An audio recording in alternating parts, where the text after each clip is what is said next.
This week we've got loads of preparation to do because we're almost ready to install all of the electrics. We're going to be having a mixture of internal and external conduit, which means that we need to get all of the walls ready for where we need to put that external conduit, ready to get all of the cabling in, to then connect all of the sockets and switches. So there's a few things on our tick list that we need to make our way through.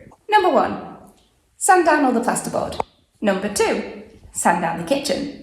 Number 3, prep all the hallway walls, ready for plastering. And then number 4, plaster them. Number 5, have a major clean and tidy of all of this so that we can hoover everything up, because number 6 is taking down the dust divide that we've had between the two rooms to keep all of the dust on this side. Obviously those jobs are not necessarily in that exact order, but they're the major things that we've got to get done. So, day 1, let's see how much we can get done today.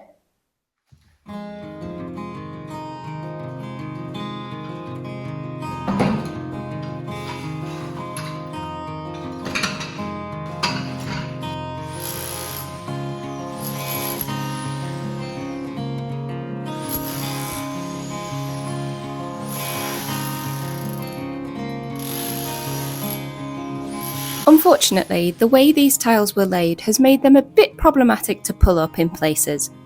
We've managed to keep around 200 of them though, so although there aren't enough to retile the kitchen floor, we'll be able to reuse them in another project. We've been trying to think of ways to pay homage to the history of the house, maybe a coffee table or a few framed on the wall or something like that. If you've got any ideas, then we'd love to hear them. Please share them in the comments. For now, I've just chipped out the edging of this section so that we can plaster the hallway walls without creating a dusty through space between the living room and the bathroom. We'll take out those last tiles when we're actually ready to lay the new ones.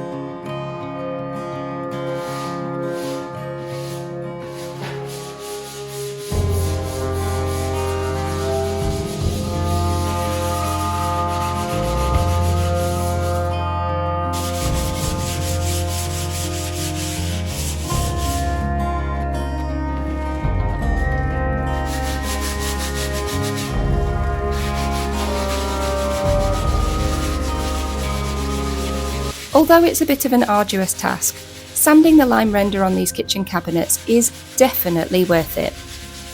Although I've been able to do some of it with the orbital sander, the corners in particular need a much more delicate touch, so I've been doing a lot of it by hand.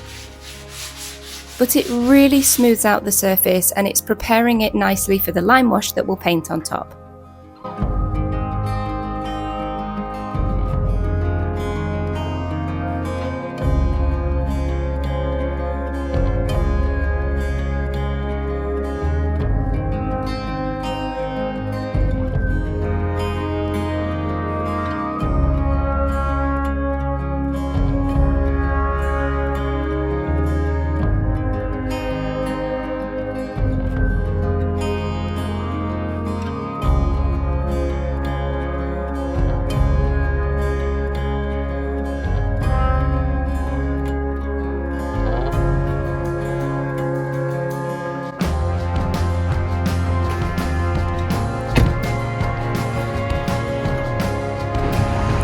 Annoyingly, the sand block is absolutely wrecked. So I've just come out to buy a couple more, and I've also got the junction box that we were missing for the plasterboard wall as well. They haven't had any in stock, but they've just got some back in, so I've got one of those. And yeah, mad dash back to the house to see if I can get this done before the end of the day.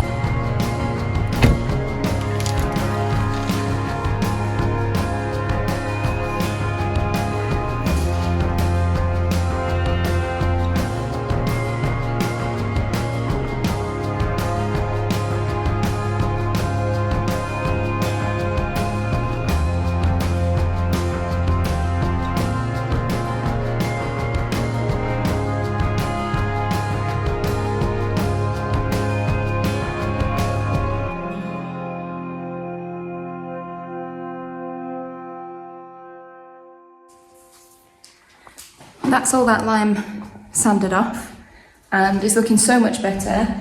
I think all these little gaps that are here now are much finer and smoother than they were before, and that should just get filled when we put the lime paint on. It's quite a thick paint, and so it kind of seeps into the little holes and like settles in there.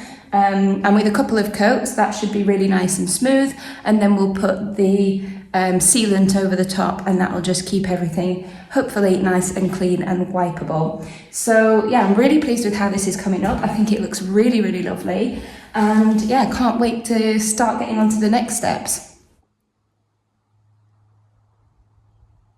I've just nipped up to the land to do a bit of watering and turn on the irrigation and check on the veg and things before we go away for a weekend.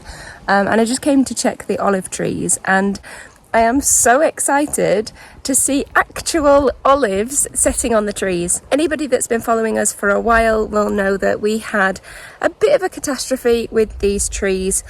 Before we bought the land, they were actually cut right down to the base, and they have been regrowing ever since. We've been pruning them and trying to regenerate them and bring them back to life.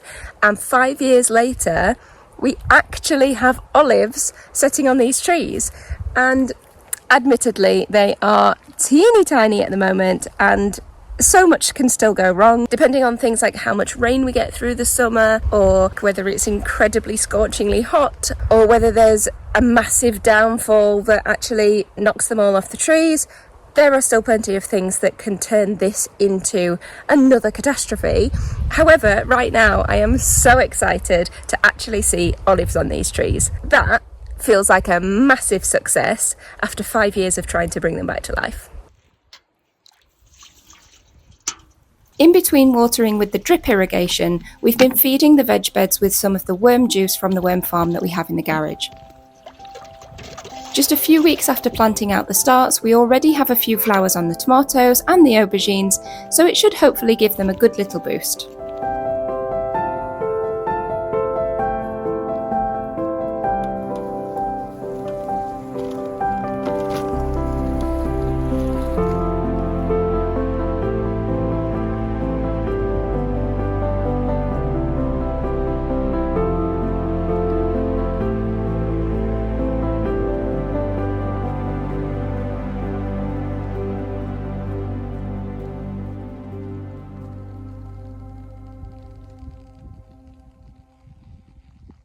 It's only just the end of May and we are already in desperate need of water, so we're going to have to siphon out as much from the cisterna into these IBCs as we can, in the hope that we'll get another rainfall. Out of our 4 tanks that we have down here, that's 4,000 litres.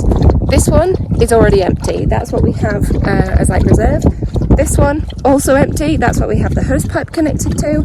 This one in the middle, second reserve, about 2/3 full, 3/4 full, and then the one on the end that's connected to the irrigation, also empty. So we're down to less than 1,000 litres inside these IBCs, which is pretty drastic, and we need to get them filled up ASAP. I don't have the battery with me today to be able to siphon it out. Yes, I know that you can use gravity to just feed it. You can put the hose pipe into the water, fill it up, and then use that to gravity feed. But unfortunately, the rate that it takes to do that, it's several hours, about 2.5 hours to do one IBC.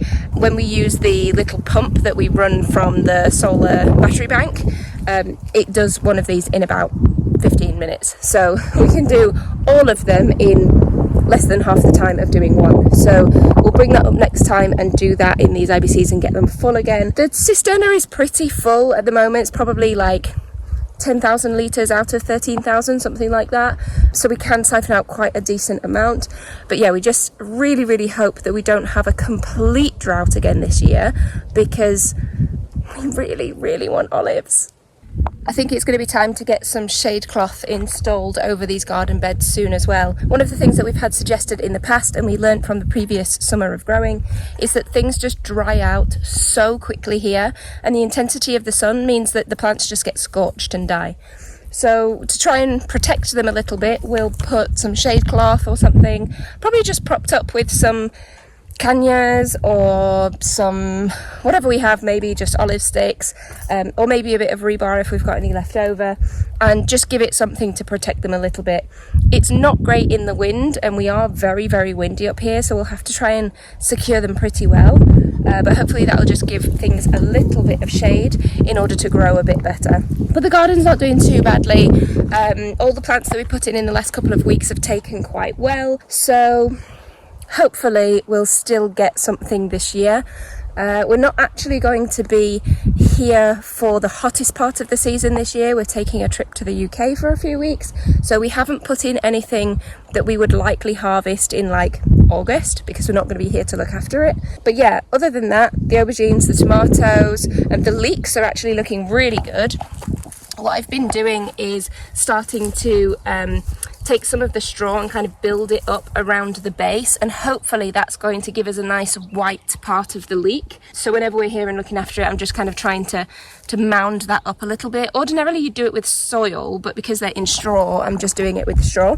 But they look really healthy. They're all standing really nice and tall and doing very well. So hopefully we'll get some leeks, which will be great because we love leeks. But yeah, pretty happy with how stuff's going up here at the moment. Today everything has just had another water and a feed with worm juice. I've also given some to the trees as well. The roses that we planted are not looking that great, to be honest. I don't know if we just haven't watered them enough, so I've given them a really good feed with like a tomato feed, and they've also had a really good water as well, so let's see if we can revive those. And I've just picked the last of our Nispero. This variety just gives pretty small ones, and also it's a very young tree, but they are so sweet. They taste absolutely delicious. Oh, there's a bug in front of me. We have just bought some from our local community shop as well the other day, and they were massive. They were like the size of small apples. Like 3 or 4 of these combined into one. They were huge, so we've saved some of the seeds from the inside of those, and we're going to see if we can grow on some of those ones as well.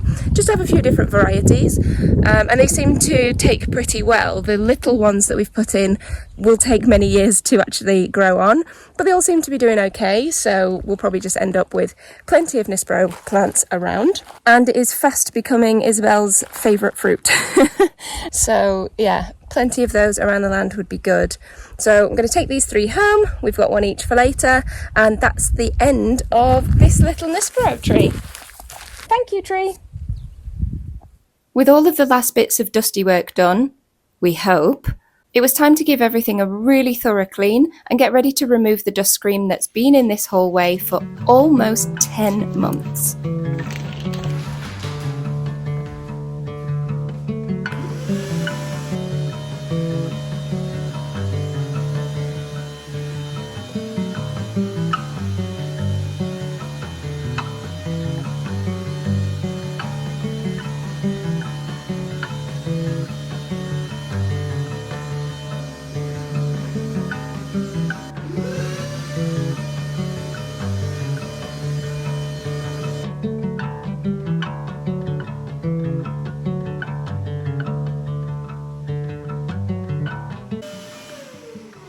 Everything is clean and tidied up, and we're ready to take down the partition between this room and the space that we're living in. And then we can start prepping and plastering these walls.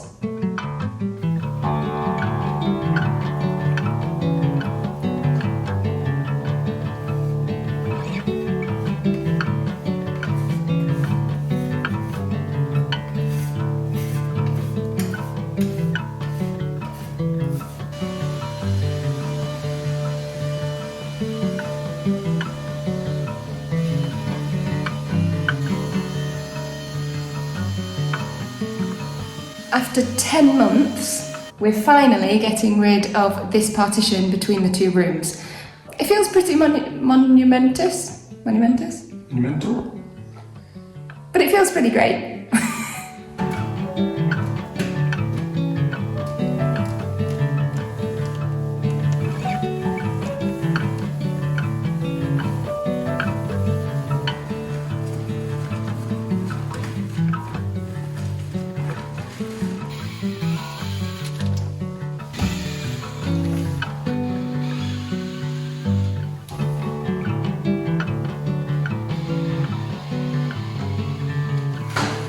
So, we're ready to plaster the walls, but that's going to be in our next video.